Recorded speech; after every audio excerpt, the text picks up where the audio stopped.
Welcome back to Ghosted and Toasted, the podcast about dating, relationships, heartbreak, healing, and all the absolute nonsense that happens in between. And today, I want to talk about something I think a lot of us have wasted way too much time looking for.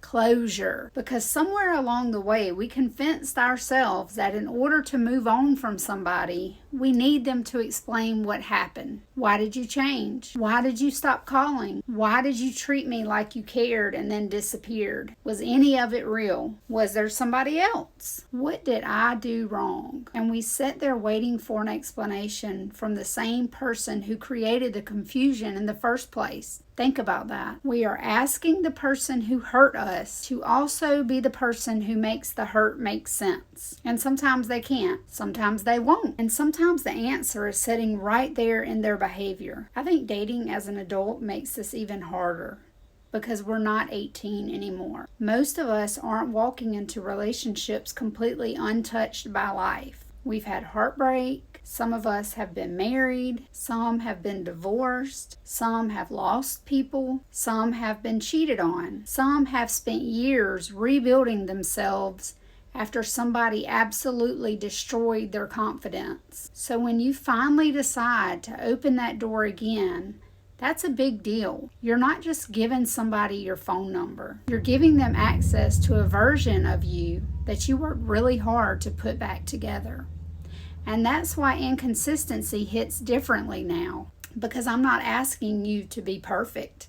I'm asking you to be intentional.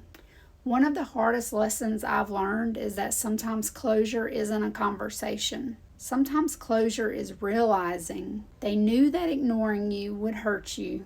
They did it anyway. They knew you were confused. They let you stay confused. They knew you cared. They accepted everything you gave them without giving you the same thing back. That's information. Maybe it's not the information you wanted, but it's information. And there comes a point where you have to stop investigating somebody's potential and start accepting their behavior, because potential will have you out here dating an imaginary person. You're in love with who they could be, who they were in the beginning, who they are on the good days, who they promised they were going to become. Meanwhile, the person standing directly in front of you is giving you crumbs, and you're trying to turn those crumbs into a whole sandwich. We're not doing that anymore. And here's another one I've had to learn. Confusion is usually information too. When somebody genuinely wants you in their life, you normally don't have to spend every night analyzing punctuation.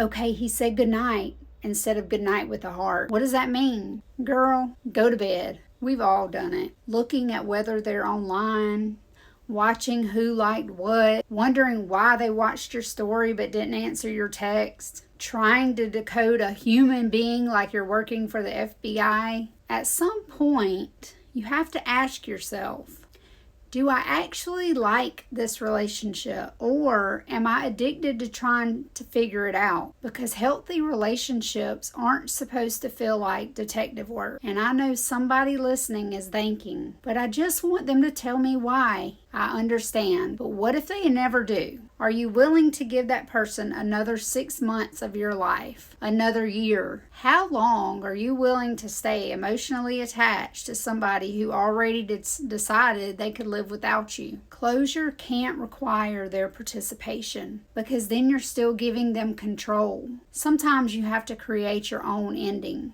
Not because you suddenly stopped caring, not because what happened didn't matter, but because you matter too. You deserve peace even if they never apologize. You deserve to move forward even if they never admit what they did. And you deserve another chance at love without dragging somebody else's unfinished business into the next relationship. But there's another side to this. If you're the person doing the leaving, be decent.